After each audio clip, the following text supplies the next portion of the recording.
Hey, City Center Baptist Church family, it's Pastor Brad coming to you from DDQ headquarters. Digging Deeper question number 3 this week asks, the council thought they were judging Jesus in Mark 14. What was the truth according to Jesus?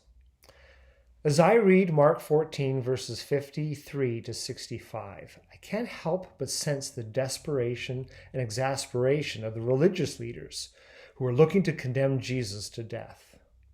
They had plotted his demise ever since he burst on the Galilean scene 3.5 years earlier. They had challenged him both privately and publicly, and yet he always seemed to get the better of their exchanges.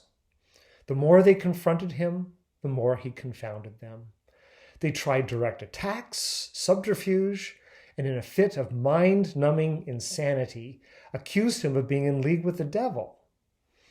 But there was no denying the miraculous signs he had performed in their presence, and no one had been able to find anything immoral or unholy in his life. But he didn't fit the expectations of the religious establishment. He didn't conform to their ways, he didn't get rid of the Roman oppressors, and he didn't follow their beloved traditions. And so they waited for an opportune moment. And it came. During the Passover week, one of Jesus' own disciples came to them secretly and offered to betray his whereabouts to them when no crowds were around to riot in his defense.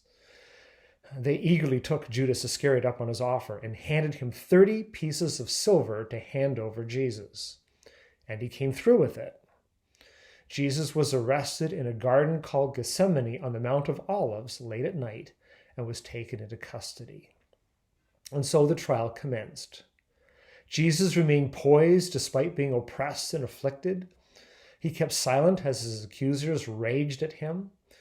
But it was a complete fiasco. No two witnesses could get their stories straight. Contradictions, fabrications, and accusations, but none of it added up to a death sentence. Yet they persisted. They were determined to find some way of destroying him. Finally, in desperation, the high priest asked Jesus point blank if he was the Christ, the Son of the Blessed One. Jesus' answer was clear. He was.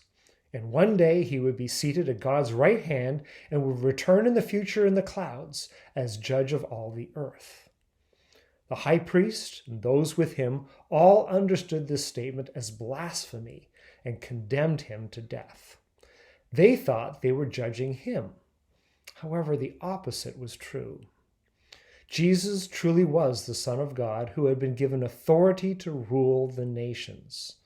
Jesus' answer alluded to Psalm 110, verses 1 and 2, which asserted that the Messiah was the one seated on the Father's right hand with his enemies as his footstool. His response also referred to Daniel chapter 7, verses 13 and 14, where one who appeared as a Son of Man approached the Ancient of Days and received an everlasting kingdom. And this is the case that requires a verdict. Is Jesus a blasphemer, or is he the King of Kings and Lord of Lords? Is there enough evidence to convict him of a capital crime, or has he proven by his perfect life, his authoritative teaching, and his undeniable miracles that he should be worshipped as the sovereign king? My verdict is in. Jesus is my Savior, and I will worship him as my Lord and King. This has been Pastor Brad coming to you from DDQ headquarters.